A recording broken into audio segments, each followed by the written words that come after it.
Welcome to this week's episode of the Baseball Together podcast, Baseball Family. This week, we're going to talk about some World Series. Rob Manfred said some stuff, and we're going to dip into the mailbag a little bit. Not in that order, but it's going to happen right now. 9 Plus Us presents the Baseball Together podcast with your hosts, Blackjack Brad and Kansas City Little Big Briggy Blue Eyes. And now, Baseball Together. Welcome, Baseball Family. I am Brad, and as always, I am joined by our guy, Brig. What's up, Baseball Family? And we are here this week with actually a surprisingly active week of baseball. Outside of the World Series, there were some things said, some things going on, and we're going to get into it. You ready to get into it, Brig? Dude, yes, I'm so ready. All right, let's get into it. First things first, Reggie Jackson has decided to chime in on how things are going, just in the playoffs in general, about the home runs, bat flips, and quite frankly, Brig, Mr. October wants you to get off his lawn. Put simply. Okay, he thinks Boomer. that... Oh, did I just say that? There it is. There it is. But you were all thinking it, okay? we were thinking it. Everybody was, yeah. But so he thinks that players need to settle down. There needs to be a line drawn with the celebrations. He's like, yeah, it's fine. It's fun to, go out there and do backflips and hit home runs and stuff. He's like, but you shouldn't be disrespecting the team. It's like, nobody's disrespecting anybody. The only people who are being disrespected are the ones who feel like they're being disrespected because they're giving up home runs. They're sensitive in the moment, which I get it. Right. You see every pitcher, they know as soon as the ball hits the bat that it's going out, right? They turn around. Yep. Some of them don't even turn around, but they all cuss, kick some dirt, and get the ball. The celebration is not directed at anybody. It's directed to the team's dugout. Right, yeah, to the moment. situation. Exactly. Yeah. So I saw this, and I was just like, man, somebody's getting out of touch with baseball. I mean, how much do you agree, disagree with this, Brig? Do you think Mr. October is a little out of bounds here?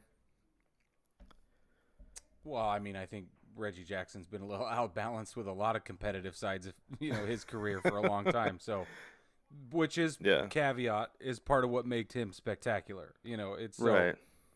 He's great for the same reasons. You just all the greats are that way. So, I don't know if I could disparage him for it. But is he out of touch? Is this old school? Yes, and I wonder if maybe the biggest point of disparity is his perception of his influence. That's what, to me, it's like, so when Griffey speaks, we all bow, right? Still. Right, yeah.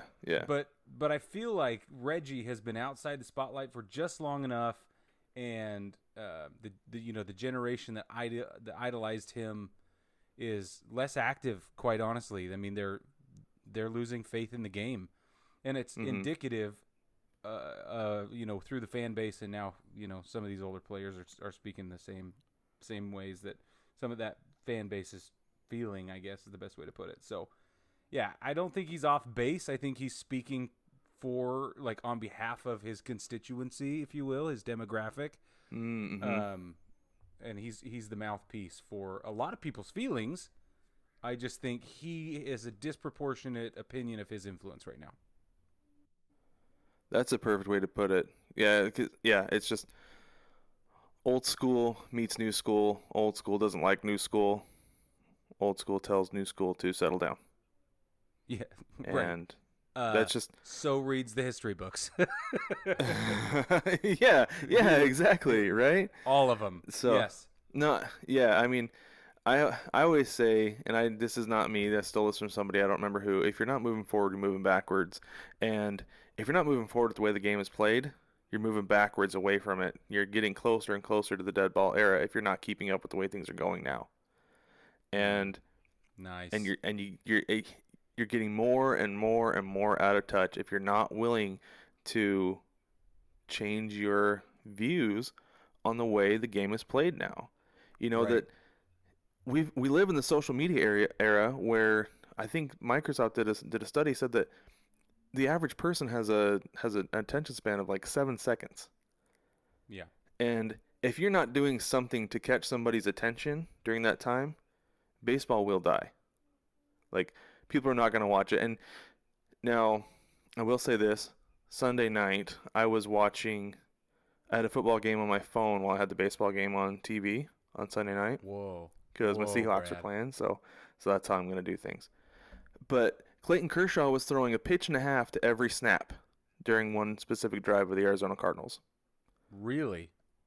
Yes, the baseball game was moving faster than the football game. That's astonishing. And I wish that was something that was out there more, that people could actually see that, because everybody knows that in football there is like minuscule action, probably less than what baseball sees. Yeah. Like the amount of action to game time. But the problem with baseball is the way that it's packaged, right? Because football, you've got the replays that last 10 to 15 seconds or whatever, and then you've got everybody, you're watching the quarterback read the defense. While in baseball, you've got guys adjusting their gloves, the pitcher's walking around the mound, everybody's kicking dirt, spitting, doing whatever. Kiss cam. So Yeah. So that part is not as entertaining as what's packaged in football, and I just wish that there was some way that baseball could package it to bring in the attention of the people that need it. Though, But, okay, counter to that, and maybe I'm just going to make an addition to what you've said, but the thing about a play in football is everyone on the field is engaged in the play at some level. They're always everyone has an assignment, everyone has a point of execution. It's not easily discernible that way in baseball. It is that way in baseball, but right, it's not you can't easy see it to on TV. see it. And you certainly can't see it on TV. Right. So unless you really know the game really well, and I don't even pretend to know it that well about situational assignments and different things like that, but I know that exists. I know that I still have a lot to learn in that area, and that's really neat.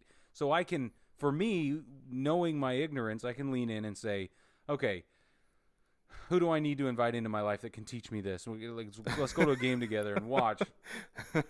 Because I value that, and I see that there's more going on than I'm aware. And that's really cool. Baseball has a lot of that going on. In football, it's way more straightforward.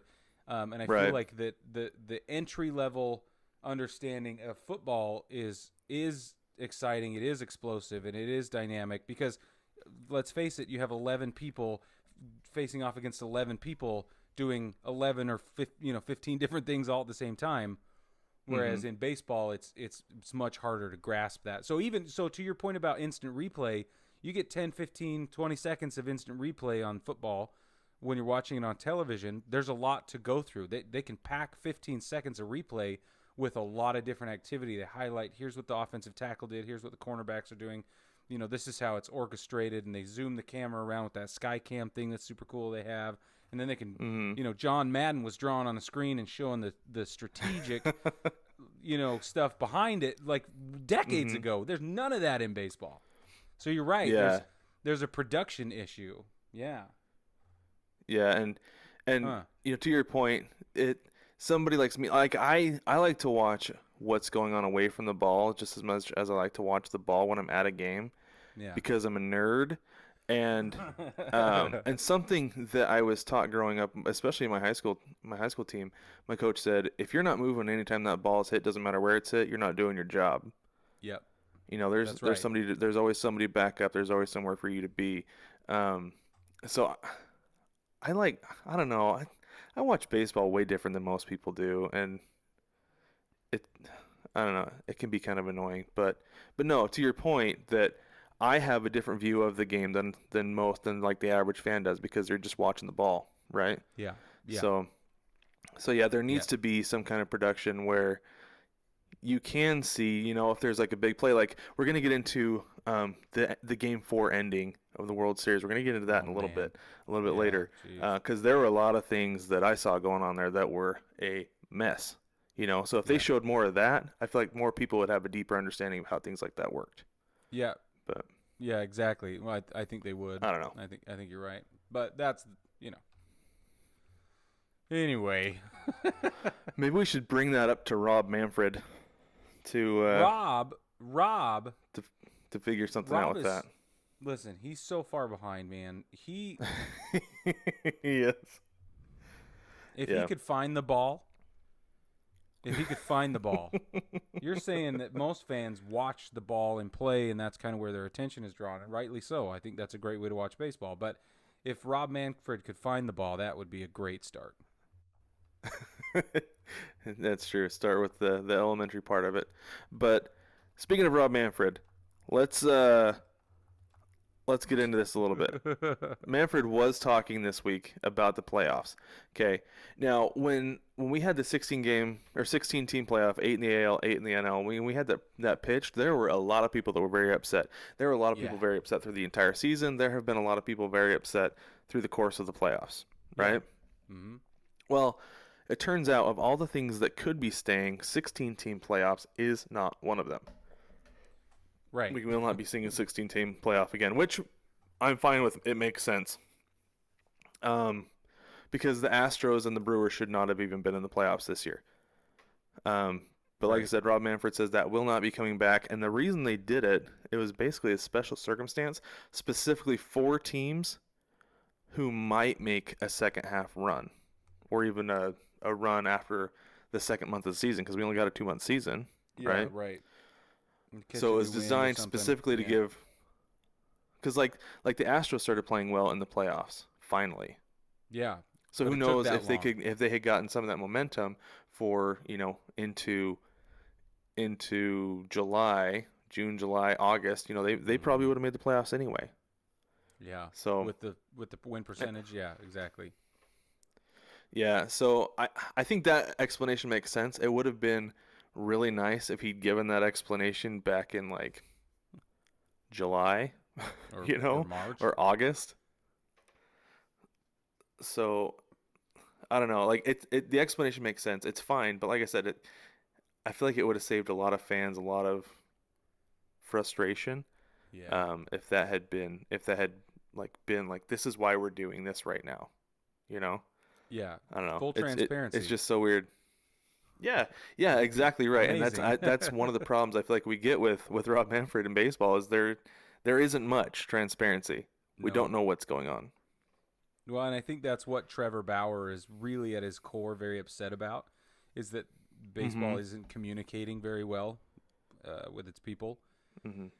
And I think people on the inside don't even know what's going on, and so that's bleeding out into this culture that he's creating, whether he likes it or not, and it's just terrible, Mm-hmm. I still love the game. The culture's changing, and the culture's changing in some very positive ways, but at the same time, the leadership is really drowning that out, and we're not able to celebrate the positive changes because of all the bad. Yes, that is a perfect way to describe it. That there's such bad leadership, and it's so old school too. Yeah. There's a lot about baseball that is old school, and a lot of things about it that people like, but that's not one of the things that should be old school. That you've got the NFL and the NBA who are pretty transparent. I mean, the NBA does a last 2-minute report to hold their referees accountable. Yeah, and exactly. It doesn't really do much other than to say, sorry, you should have won. Or, you got lucky and you should have lost this time. Yeah. It doesn't really do much other than that.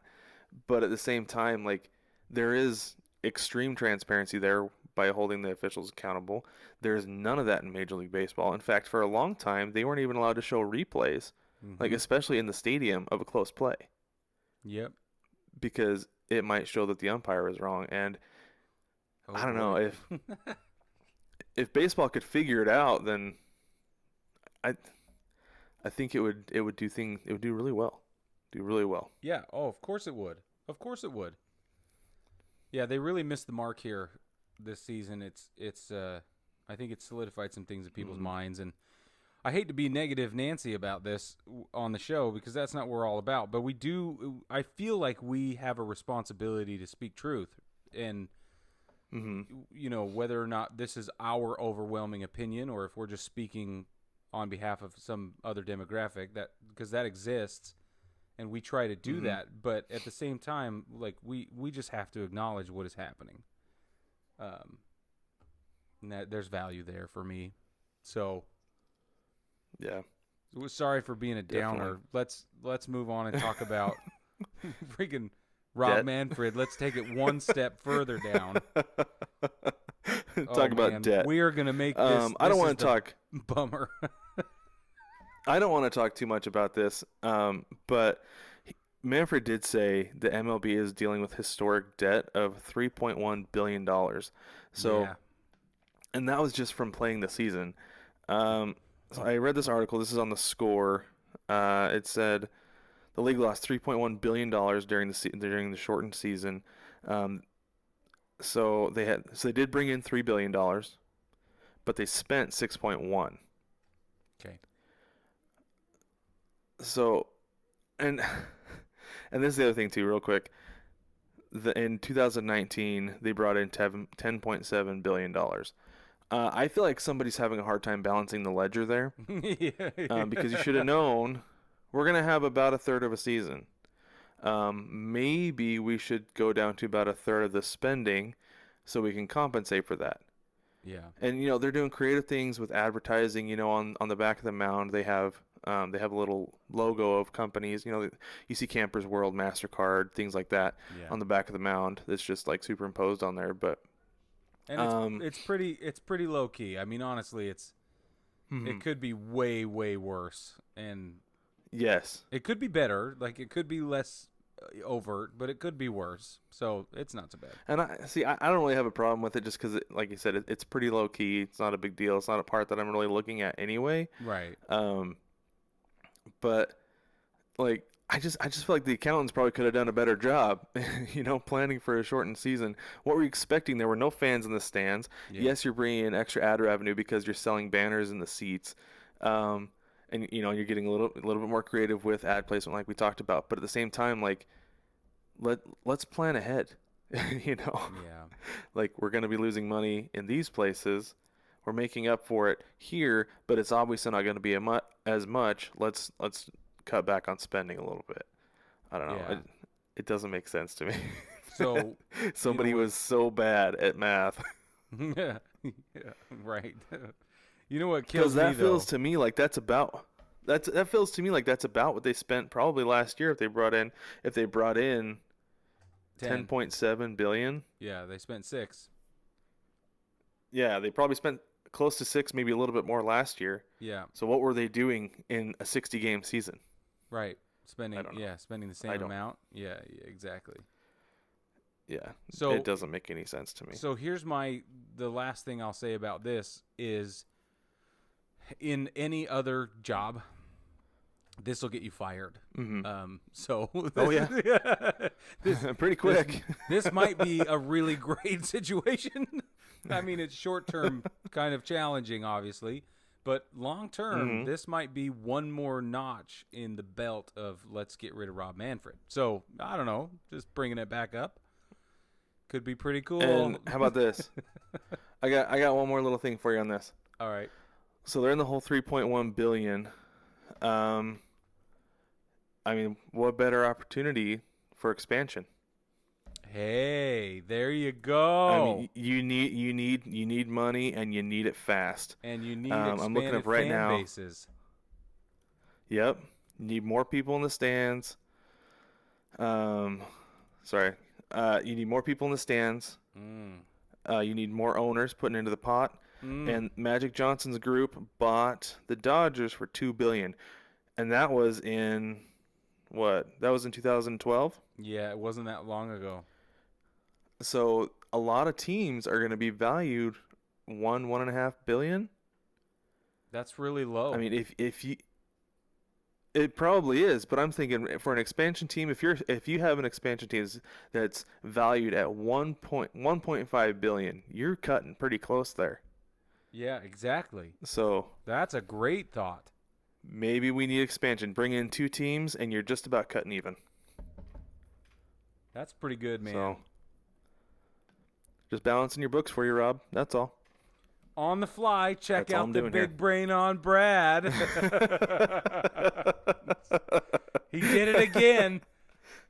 Oh, yeah. Listen, we're going to celebrate here for a moment, and then we're going to take a break. But we need to celebrate the fact that the Royal Hour, NC Dinos, took first place in the regular season this year. Yeah. Yeah. They sit atop the Mortal Kombat ladder, Yeah, waiting that's for right. any challenger who dares to take them on for the championship. And I believe they'll take it. I do too. I believe they'll take I it. do too. I I think have faith in my dinos. this, Brad. I got to ask you. I know it's not over. Well, I'll wait a couple weeks to ask you this question, but you know what's coming. So I do know. figure it out. Figure out your answer. Prepare it in advance, but it's probably something we shouldn't talk about until it happens. Yeah. being the semi-stitious bunch we are. Semi-stitious. That's a perfect way. That's a perfect way to Well, describe they're it. on the other side of the world, so it's semi. But if they were here, it'd be super. Yeah. You see? Yeah. Yeah, that's true. No. We're really excited about But the hey, NC Dinos. It's a good thing. Mm-hmm. We definitely are. But we're going to take a break. But before we do, I want to make a quick announcement. We have another quick announcement for you. More good news. We have another new affiliate partner. This is sups.com. SUPPZ.com. Baseball family, if you're into fitness, if you're into, hey, check it out, Bang Energy. We've been talking about Bang Energy for over a year. Yeah, it's true. On the podcast. Yeah. Right. So I'm actually going to be starting to order my bangs by the case on sups.com. Yep, me too. So you can too. Or you can order your supplements, your whey protein, whatever it is that you use for pre-workout, post-workout recovery, anything. Just click the link down in the doobly-doo, or you can go to baseballtogether.com. I built out a page with all of our affiliate partners on there. More coming soon. We're excited to announce. That's right. And just follow the link through there. Go to sups.com and order your subs. It'll be awesome. My multivitamin is available on there. I take Animal Pack by Universal, and it's available there. And it's seriously, I mean, there's a million pills in there, and it's kind of a lot to handle. And they're huge. They're huge. But at the same time, I feel so great when I take them. I really do. It's my favorite multivitamin pack. It's for training. And I take it every day. So it's available. Right on. Subs.com. You can get it on subs.com. That's right. Cool. Let's take a break. When we get back, we're going to dip into the mailbag. Take me out to the ball game. Take me out to the crowd. Buy me some peanuts and Cracker Jacks. I don't care if I never get back with me.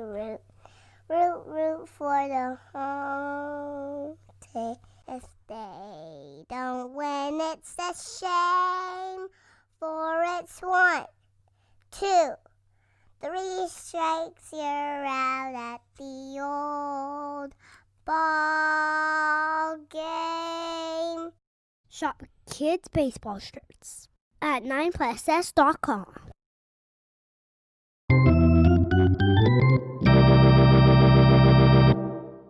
Welcome back, baseball family. We're going to dive into the mailbag tonight. We're really excited. We've had two questions? I think it's 2 questions tonight. Two really good questions tonight.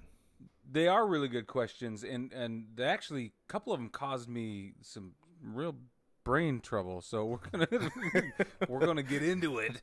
The first one, I'm going to read this from Nick Lorenzo, part of our baseball family on 9pluss VIP groups on Facebook.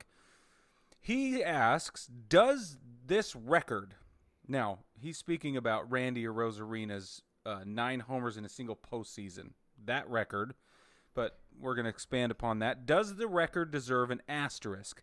In a year when every postseason game has been played in a warm climate within the so-called bubbles instead of the team's home parks, certain factors have been removed. No crowd pressure for visiting teams, not having to deal with cold weather, which deadens the ball, and the same for the same field dimensions for the entire World Series. And if you take all the, I love this. He says if you take all the elemental factors out of it, then they might as well be playing Xbox. Now, man, Nick, real quick, let me respond to that last part at the end there real quick. Is that I will say video games are so advanced that they do actually take into account location. Yeah, your game's gonna screw you if you're playing on the road, and it just happens. What's that? Only as the last 3 years is that the case, though. 3, 4, I don't know, 5. man. I've been playing games for a long time, and I feel like even like last time I played NCAA football was in like 2010, and I remember going on the road of some of those games and being like, "Yeah, that's not physics. That's home field advantage going against me is what that is." Yeah, okay, yeah. And the Some of show that has that down exists. pretty good too. So, Do they? I haven't played the so show yet. I've got the other one. What are RBI? oh yeah. Yeah, no, I feel like the show had it down pretty good even in 2009 when I played it last. So, Hmm. it's Okay. a real thing. It's a real thing. But still, I mean, he brings up a good point because you do have He does. control over all of that in an AI scenario, right? Like in a game, Mm-hmm. you can say, for this is the weather I want, this is the climate, this is where I want the game to be played, and he's right. So, what do you think? What do you think, Brad? Is this closer to Xbox? Do we need asterisks on the end of these records? Because this is not the only record being set. No, it's not.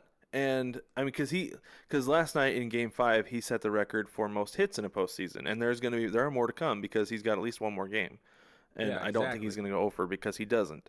But No. this is my thing, is that if you want to put an asterisk on this, because there's going to be an asterisk on the season anyway, because in 30, 40 years when people are looking back on the record books, being like, whoa, why are they only 20 and 10? Like, what happened there? There's going to be an asterisk describing pandemic season, Yeah. right? Yeah, right. And I think that's sufficient for any asterisk that goes on the season, because this is the thing that the players have to do. This is all they can do, is they can play the hand they're dealt. Nobody else has 9 home runs. Nobody on the Dodgers has 9 home runs. Corey Seager has 8, but nobody else on either of these teams have that many home runs.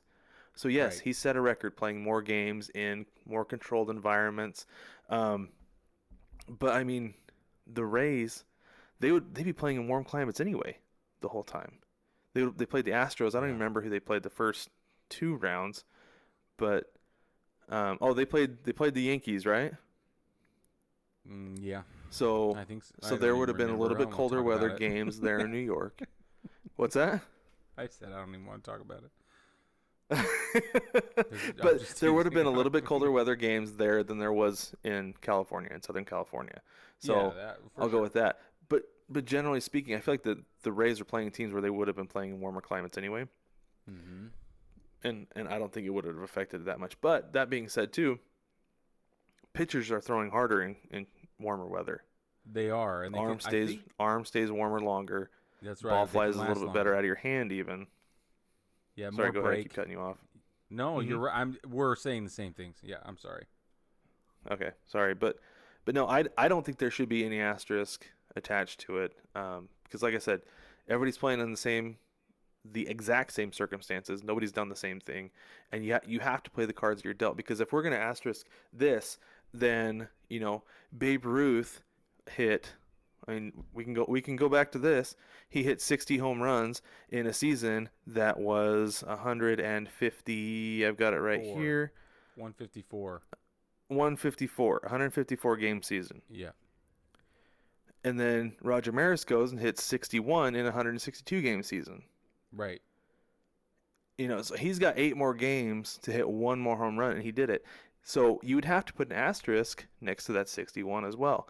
And then And they do socially.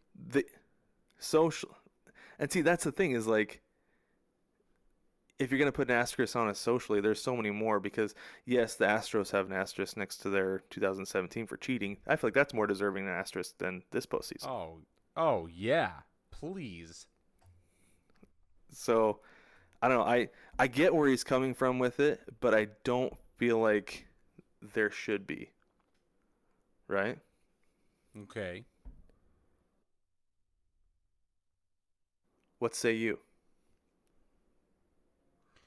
Well, for the sake of entertainment value, would like to disagree with you, but I can't. I feel the same. I feel like we just picked the same favorite hat. I feel the exact same way. It's going to be one of the things that gets buried. I don't think of Roger Maris's 61 home run record with an asterisk, but I know because I'm into history that that's how it was perceived back then, certainly, and for a certain amount of time after that. But the generational evolution that the wheel spins, what is it? The wheel wheels as the wheel wills or something like that. That's exactly what's happening here, and it's getting lost in the sands of time. So, are we gonna really look back at 2020 the season and question the records? I think that some of the fans will, some of the fans won't. Will our kids? Probably not. Will our grandkids? Absolutely not. Right. Yeah, and the other thing too is that when the playoffs expanded from simply just the LCS and then the World Series, or even from the World Series to the LCS, and then you got the Division Series and the Wild Card, like you've added on games there, and the issue has been the value of a division title over the records in the postseason. Yeah. That's always been the argument there. Not so much, oh man, that guy's getting to play 5 more postseason games than they got to play in 1992, Right. So I feel like it's an argument this year because it's new, but just a few years down the road, it's not going to be an issue, especially since 14-game postseason is likely going to be the case. So it'll be the new normal. It will be the new normal.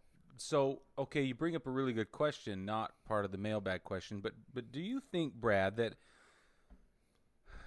see, you touched on one of my favorite secret topics. Do you think that the value of a division championship, what used to be known as winning the pennant, right? Was that do you think that has gone away?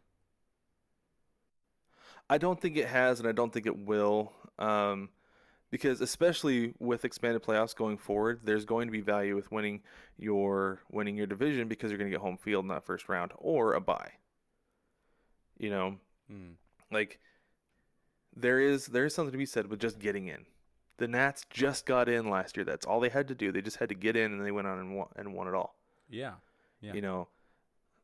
And so I think there still is value because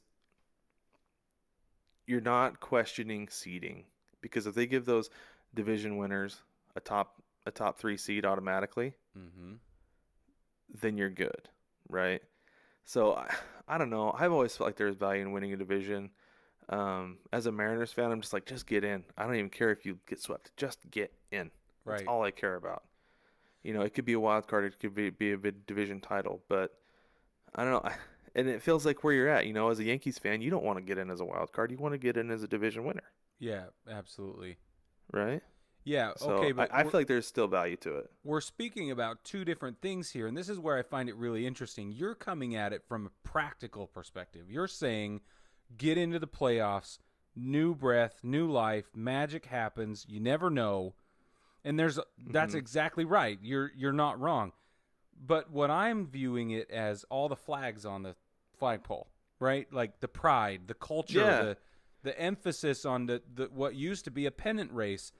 Like, do you think that sentiment still exists? I don't think anybody could argue with get in the playoffs. You're absolutely right.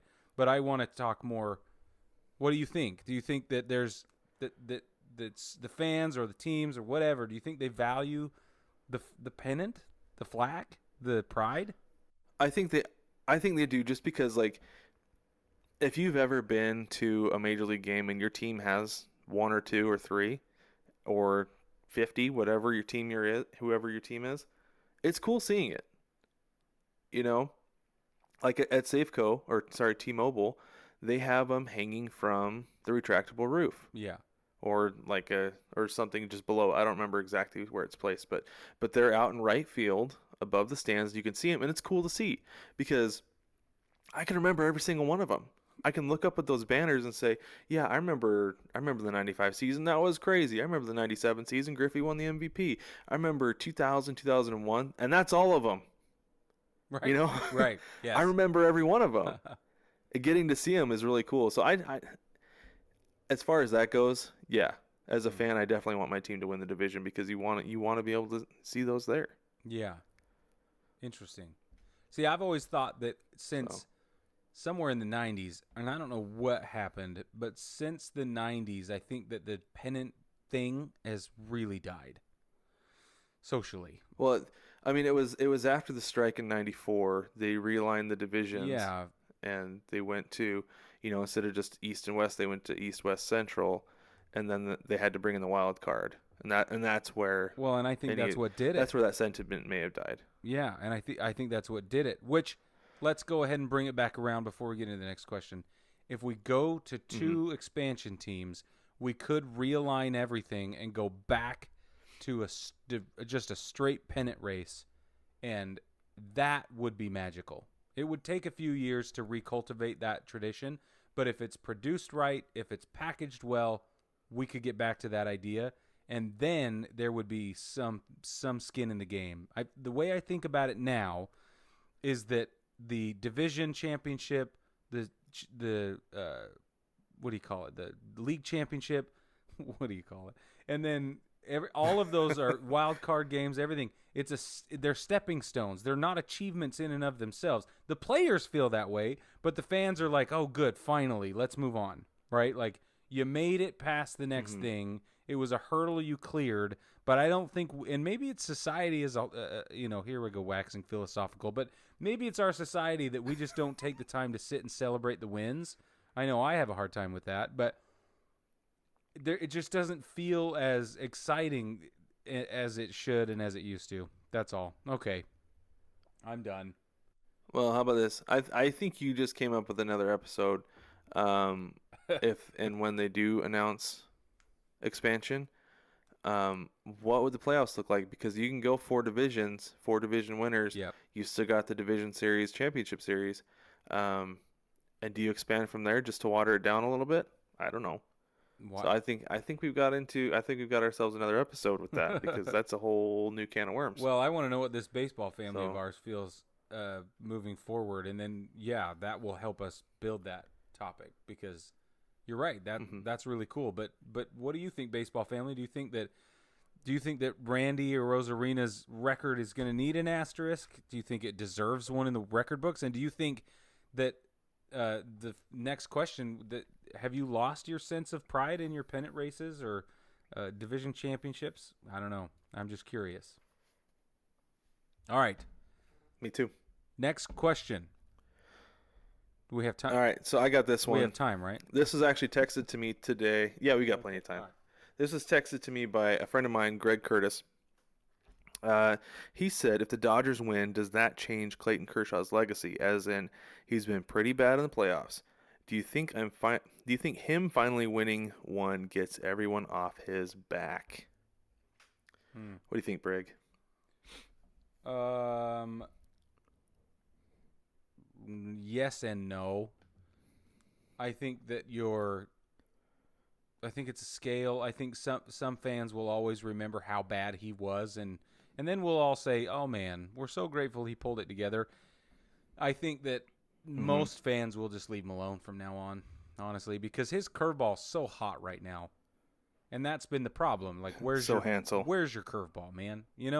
And well, it's here. So I think what will be most interesting is next season. I think that this question cannot be adequately answered until we see his performance next season. And that's tough because what is he, 34, 33?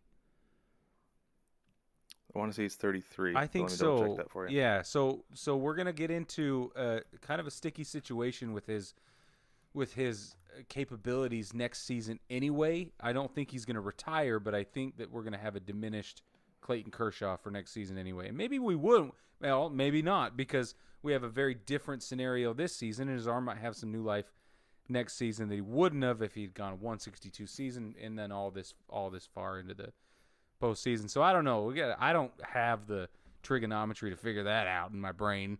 But what I'm saying is, I think next season will be the crucible, the true measure, and his legacy will be solidified after next season, not this one. What do you think? Okay, so first off, he's 32. First off, Okay. But okay, so I want to compare him to another Hall of Fame pitcher because I do think Clayton Kershaw will go to the Hall of Fame. Well, yeah, he just broke the record for postseason strikeouts. Yeah, because he's been there a ton of times, just like this other guy. That's right. Greg Maddux, heard of him? So, Greg Maddux was Who on is that? on this amazing Atlanta Braves team that that that okay. So from this, he wasn't on this team the whole time. He joined the Braves in the '93 season. Yeah, something like that. Yeah. But in '91 they lost the World Series. '92 they lost in the World Series. '93 they lost in the NLCS, and then '94 there was no postseason because of the strike, and then '95 they finally won the World Series. Yeah. And I've actually been thinking about this Braves team a lot, seeing the Dodgers go in and play the Rays, because the thing that the part of the reason the Braves won that World Series is because, and I felt this for, golly, 25 years now. Yeah.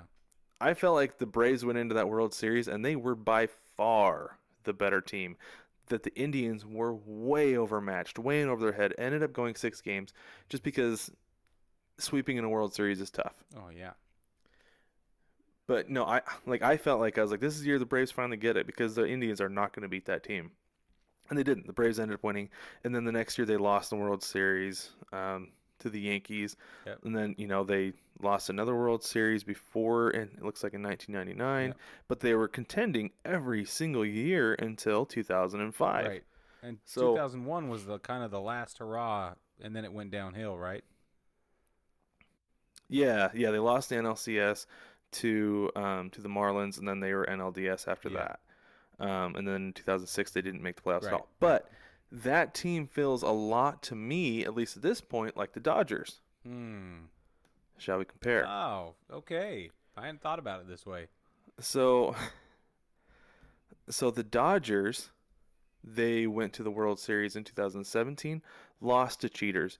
Went to the World Series in 2018, lost to cheaters. 2016, they were eliminated in the NLCS by the eventual champions, the Cubs. Right? Yep.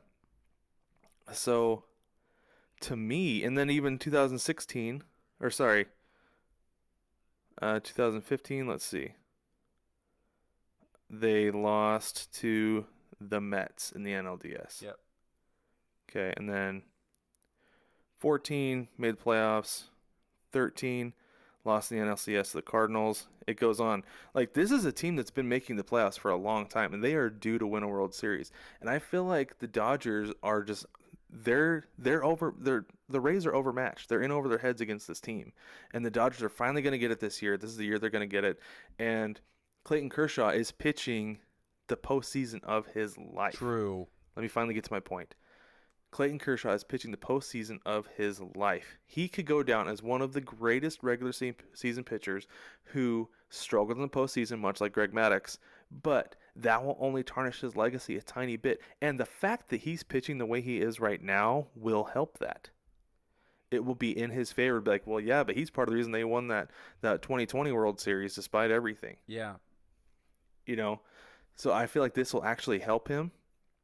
I feel like it will improve his legacy, that people will look back, oh, well, they lost the Astros in 2017 because they were cheating. They knew what he was throwing. Yep. Yeah, that'll always be there. I think that will be a big thing. That'll always be there. That'll be a big thing going forward. So I think it'll help. There will still be a little bit of a caveat because of his postseason history, but that will help erase that a little bit. So that's my long-winded way of saying that. Very good. But thanks for bringing the history in there. But That was that's- really cool parallel. well, thank you. Yeah. I'm glad you liked it because it was very long-winded, much longer-winded than I wanted it Yeah, to be. but it was anyway. really, you're right on the money. Hadn't thought about it that way. That's cool. Well, cool, man. Well, let's take a quick All right, break. should take one more and break? We'll come back. We'll do some World Series reactions, and then we'll get out of here. No matter which ballpark you're at, you want to rep your team. Now you can with 9+ Us. Welcome to the Big City Series. With every design available in your team's colors, you can fit in with the home crowd or stand out on the road. Either way, we have the colors you crave. Shop the Big City Series and find designs that rep your favorite baseball podcast, cheer from the cheap seats, and much more. Shop the Big City Series only at 9plusus.com.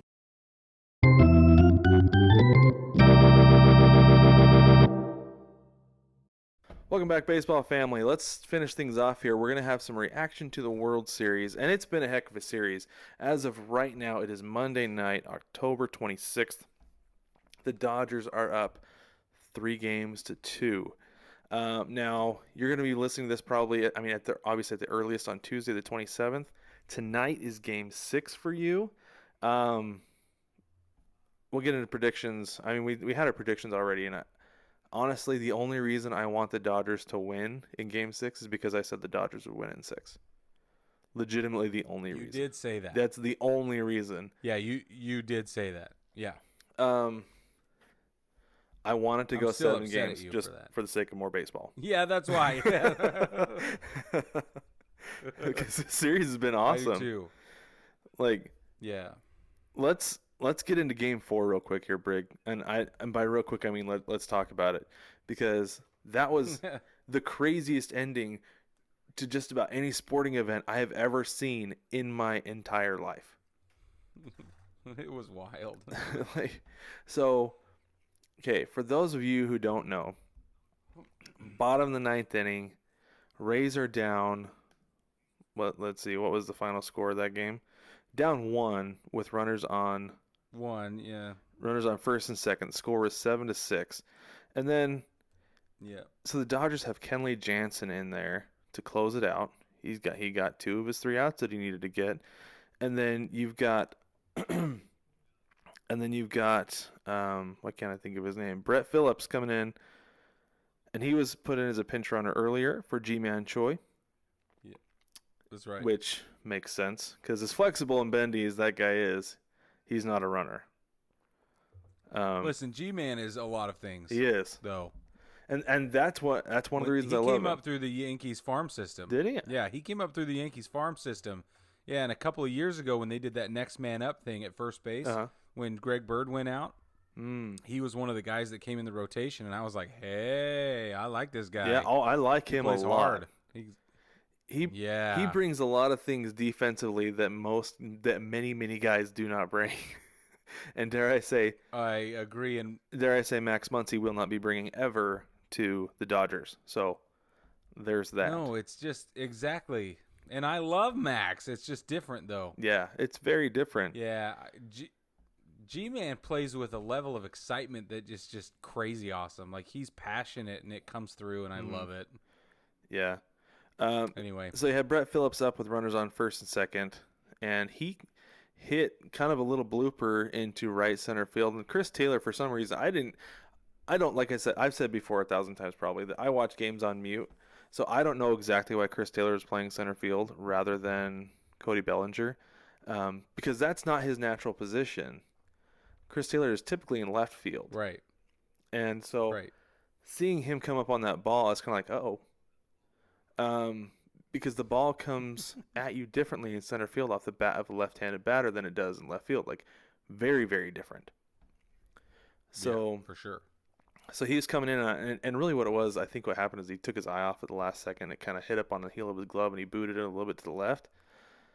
And so that meant that first run was coming around scoring pretty easily, and that was, I believe that was Joey Wendell who came in and scored that run. Tied at 7. Mm-hmm. And then with that ball getting booted off his glove, Randy Arozarena, if the Rays come back and win this series, he will be the World Series MVP. Comes burning around second, around third, and then he fell. He fell down. He fell like it's one of those ones where his head was going faster than his feet, and he just hit the turf. But luckily for him, the throw comes into Austin Barnes, and Barnes does one of those premature like grab and swipe moves. So it hit off the end of his glove and went to the right. No ball there. Rosarina gets up and slides in and barely touches home plate and slapping it, and they win the game. Like, absolutely bananas. Bananas ending the game. I couldn't believe it. Brett Phillips, I guess, couldn't believe it either because he was running around and then he hyperventilated and needed an IV after the game. But I didn't know that. yeah. So I don't know if you saw him after the game in the dugout. Like you could see the trainer kind of talking to him, kind of helping him in the dugout. And my wife was like, "He looks like he's gonna throw up." I was like, "Well, wouldn't you at this point?" Like, yes. Oh no, for sure. But I read something, I think it was today or yesterday, I don't remember, and it said that he hyperventilated and had to get an IV to kind of help him settle down after all that. Which, oh my goodness. I mean, I've got a buddy who lives in Florida who's been a Rays fan as long as I've known him. He's just a Tampa sports fan, and he texted me. He's like, "I know you saw that," and we were texting. He's like, "Yeah, I threw up." I was like, "You threw up?" He's like, "I either threw up or I passed out. I don't know what happened." Oh my gosh, that's amazing. Oh my god, I threw up. So I was dying. It was so funny. Yep. But that is funny. My one last thing for me on this, Brig. No, I'll finally let you talk 5 minutes later. No, but the big thing that I saw from this, and Kenley Jansen is not closing for the Dodgers anymore, and I think this has a big thing to do with it. He was saying, "I didn't give up a hard hit ball the whole time I was out there." And it's like, that's not the thing for me. For me, the reason you're not closing, Mr. Kenley Jansen, is because that ball was hit. The first thing you did was kneel down on the mound and dig your glove into the ground, and then you finally got up a little bit, kind of moseyed back towards the plate, and you were not backing up your catcher. That's why you're not closing. Yep. Because that's exactly why. Dave Roberts can't trust him to come through defensively. Forget his pitching. His pitching's been up and down all postseason, and they still have him closing. Right. But he can't be dependent on defensively to help out his team. Because if he had been there, like, yeah, that ball would have kicked away a little bit, but he would have been closer to the play and could have helped Austin Barnes. Even if Austin Barnes got the ball, he could have come up to make the tag. I'm not saying they would have gotten him out, but there was more of a chance. They would have had more of a chance for sure. You know, like that's no, I agree. My big thing with that. But the question I have for you though, Brig, is it took a couple of major defensive lapses for the Rays to come back and win Game 4. Do you think it's going to take more of that for them to win this series? You know, I think there's a compelling argument for that. But they've also held their own up to Game 4 without massive defensive issues. So I don't think so. I really think that they're not straight evenly matched. I don't think anybody would say they're evenly matched. Even though that gets bandied around a little bit. It's not true. So knock it off. But it makes great clickbait though. It does. Yeah. But they're not evenly matched, and I think though. Yeah, it's a great question. I don't know what it would take for the Dodgers to lose other than some sort of X factor scenario, but I'll take an error or two as the X factor. That doesn't bother me. Well, because I want the Rays to win. I'm pulling for that. If it ends up with a play like that, I'll take them because that was exciting. That was exciting to watch. I mean, Rosarino was dead to rights. Then Barnes he boots that ball at home plate, and it was like, man, wow, what a play. No, it's the best, man. And no, it's so funny. How can you do anything but laugh? It's just I know. It's so good. It's That's just exactly like what I stranger did. than fiction. Yeah. Yeah. So yeah, I don't I do think that it will not come down to a comedy of errors like it did in Game 4. I don't think that is going to be the case for the Rays can do it without that. Mm-hmm. But it will take 7 games, like I said. Well, yeah, mathematically at this point it would. Yeah.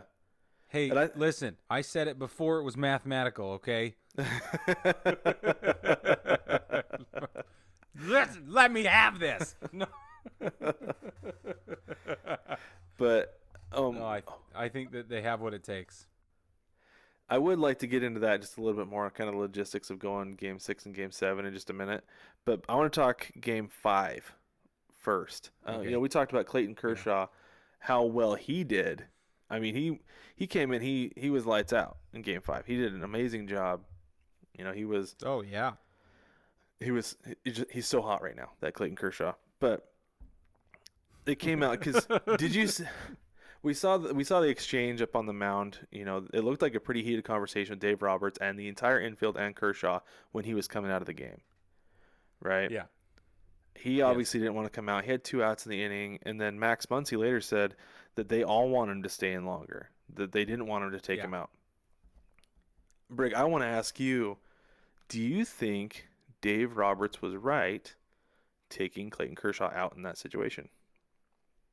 Yes. Tell me why. Because, well, hindsight's 20/20. They won the game, so obviously he made some good decisions. First of all. Mm-hmm. Second of all, I think that it is in Clayton Kershaw's disposition to know when he's on and that he's hot. And you can't find a pitcher that's as good as Clayton Kershaw is historically who doesn't want the ball in a big-time scenario. Mm-hmm. You can also not find a big-time great pitcher like Clayton Kershaw in all of baseball history who isn't going to argue his dismissal. It's just not it's not the case. So the way I read that situation was less about what was right and what was wrong. I trust Dave Roberts to make the right decision. That's why he's there. I don't know the whole scenario. I have no idea what all the different factors are at play. What I do know is that Dave Roberts is one heck of a manager. And I think he does a really, really terrific job. I don't know how much of the front office is involved like it is with other clubs, but I get the impression that at least with Dave, there's a certain amount of latitude there on the field. That's really cool. The other thing that I will say is that the team and their reaction, because you brought up the fact that they seem to be a little upset about Kershaw leaving as well. And of course they are, right? They know he's hot. They know he's on as well. But they're also caught up in the moment a little bit, and it's their job to support the guy. So, and he's been waiting for this his entire career, literally laboring over this. Of course they're going to be upset on his behalf for him. So that's why I'm saying I didn't get wrapped up in the reactions. I got wrapped up in trusting Dave Roberts, knowing Clayton Kershaw had done a great job until then, and I say it's fine. I don't question it at all. And I feel the same way, because like you said, history has shown that if you leave a pitcher in for one too many batters, disaster can strike. I mean, let's go back to... And it's only one. It only takes one. It does. It does only take one. Let's go back to the 2003 ALCS real quick. Red Sox, Yankees. Typically, I'm touching your dark spot here, Brig, but I'm going to touch a happy spot here. Well, I shouldn't say that. I'm going to go to a happy place here for you. With the 2003 ALCS. Bringing What's up that? 95 again. Thank you for not bringing up 95 again. I did, but not directly. But anyways, I mean, so I specifically remember this at bat. I knew exactly where I was headed when I was looking this up just now. I just wanted to make sure I remembered all the facts correctly. So Pedro Martinez had Hideki Matsui up, and Matsui hit a ground rule double. Bernie Williams went to third base. Who was managing the Red Sox at the time? Why can't I remember off the top of my head? Because it was Francona. Tino? It was before him. But anyways, manager comes out to take out Pedro Martinez. Tito? I don't know. That's what I'm trying to remember. I mean, there's a reason we don't remember him. But that's right. Yes. But anyways, so he comes out to take out Pedro, and you can see the conversation. He says to him, "One more batter." And so Grady Little, that's who it was. Grady Little. Okay, I was like. So Grady Little comes out and he tells Pedro him one more batter. He says, "Okay, one more." Well, wouldn't you know it? Jorge Posada doubles to center field. Bernie Williams, Matsui score. We've got ourselves a tie ball game. Yep. Okay. The curse was at play. Well, it's the curse. It's also just leaving your pitcher in for one too many batters. I feel like managers have that gut instinct that says, "Okay, it's time for him to come out. Let me go get him." Don't let your pitchers talk you out of that.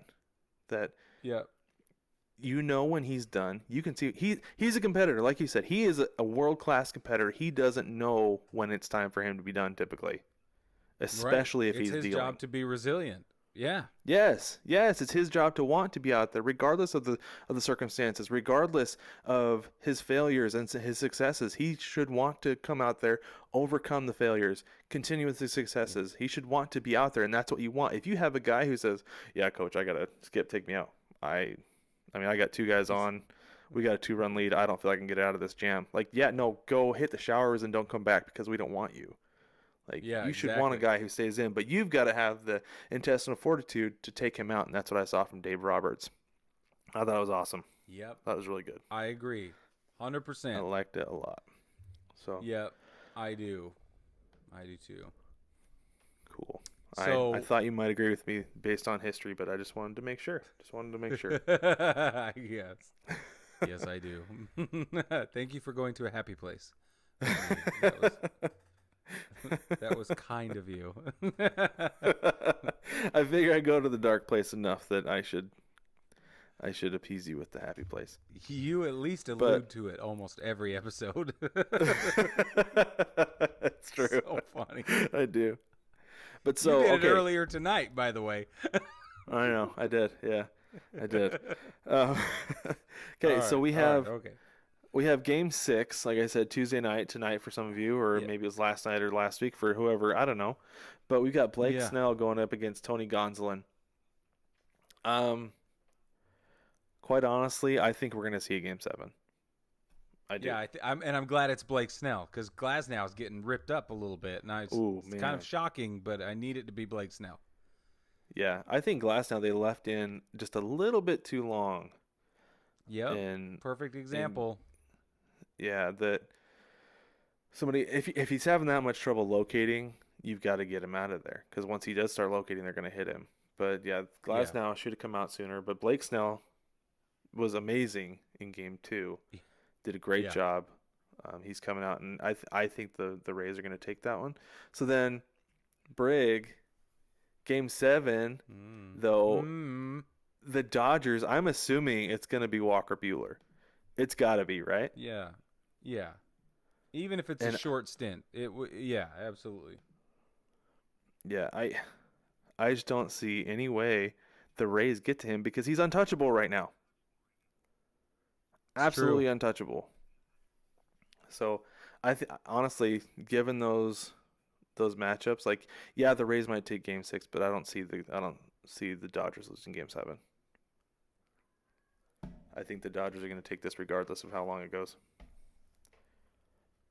Well, You we still all going know Rays you in felt 7? that way from the beginning, Brad. It's true. I have. But I still have the Rays in 7. Still have the Rays in 7. And you know what I think was their biggest foible in Game 5? This is the reason, maybe the reason they lost Game 5, is they wore that stupid hat. the old Devil Ray hat. I like the gold piping around the Ray. That was cool. That's kind of new. But I'm telling you what, the rest of it is so bad. That tie-dye thing, no, back off. It's a lot going on. And did you see the socks too? Like the green and yellow socks? Yes, it's like, stop it. Just stop it. Yeah. It's a bit much, especially for the postseason. That's not something you typically see in the postseason, but I don't know, I guess it's the Rays, so whatever. But yeah, so I get a little superstitious about the uniform selection and how that plays into team morale and team performance. And I'm telling you, they got to get rid of that stupid hat. The baby blue is cool, but the rest of it is bad. You know what, man? Like, I totally agree with you on that. When I played my 16-year-old season, like my summer ball season, we had like 6 uniform combinations with like 3 jersey tops and 2 pairs of pants. Or, I don't know how the math adds up on that. But we mixed up, like, we found a groove with navy blue t-shirt tops, red and gray pinstripes, and navy blue candy stripe stirrups. And we wore those, like, we smelled so bad. We wore them for like 3 days in a row worth of double headers, and we smelled so bad by the end. But we won 6 games in a row, so we were like, I don't care. We're winning. Like, don't have time to wash them, so we're not going to, Of course. But if it works, it works. And I think you're right with that. That's the superstitious part, but there's something else. There's something more practical. It's got to have, this is going to sound so stupid, but it's got to have something to do with dress for the job you want, not the job you have. Or, like, even if you're working from home, get up and shower and get dressed to sit down at your desk like you would be if you were going into an office. Like, it's something cosmic. It's something in the ether that happens when you feel like you look like an idiot. It could be. It could be. Something. But there are teams that go out there and they look horrible and they win. No. So I don't know. Or maybe they think maybe they think they look good. I don't know. Some teams go out there looking great and lose. That happens, but the inverse does not apply. No, I refuse. I refuse to let you have that. Not based on. So any even if you look ridiculous and you win, you still look good. I see what you're saying there. I see what you're saying with that. That makes sense. Yeah, that's why. Because you can't look bad when you lose. So, yeah, no, I get it. You can't lose if you look bad. Or you can't lose if you look good. That's what I meant to say. Yeah. Anyway. Oh, man. Before it gets too ridiculous, you want to send us out to shop, Brig? Listen, baseball family, we're really glad that you put up with us again, and we're really glad that you're telling your friends about us. Don't forget to tell your friends about 9plusus.com. NINEPLUS.com. That's where we get all the swag that we wear on the show if you're watching on YouTube. And if you're not watching on YouTube and you're just listening on your commute or when you're ignoring your responsibilities, which is another great way to consume the podcast, then do so imagining how wonderful the baseball apparel is at 9plusus.com. And if you're just sick and tired of imagining what it might be like, jump on the shop and figure it out for yourself. We got great stuff, dropping new stuff regularly. It's getting cold in parts of the world. I know my friends and family in Utah are experiencing snow already. It's a terrible thing, and we need to give them some cold weather gear, so it's coming. But 9plusus.com, that's where you grab it. Absolutely, for sure. Hop on. I got on tonight. I've got my Autism Awareness Together shirt in royal blue with my Pirate Baseball hat, my black one. It's a regular combination that I wear on the show. For any of you who it is regular, yeah. I got my 42 T-shirt on, and I've got my Baseball Things snapback in the cream and black. It's very nice. Very nice. Very nice. Yeah. But also head on over to baseballtogether.com. You can watch podcasts, listen to the podcast. You can also submit to our mailbag. There's a link in the top of the navigation there where you can go submit to mailbag, send us your questions, comments, concerns, snide remarks, anything for the podcast. We had a couple tonight, and it was actually a whole lot of fun. I love those. Brig and I were talking between segments how much we love getting stuff in the mailbag, so go ahead and send that there. You can also submit to the mailbag. There is a link down in the doobly-doo, always and forever. There's also a link at the top of the 9plusus VIP Facebook group. So you can join the Facebook group absolutely free, gratis, as I like to say. Find that there. Also, join the conversation. Lots of conversation there. Tons of fun. Don't forget to like, subscribe, rate, and review. Leave us a review on any of your podcast apps that allow it. Give us a rating. And also subscribe on YouTube. We have a lot of fun putting content up on YouTube. And we have some big plans for YouTube this offseason, right, Brig? Yes, sir. Yes, absolutely. So make sure you're subscribed there so you don't miss any of it. And baseball family, let's enjoy the end of this World Series, and we will catch you next week.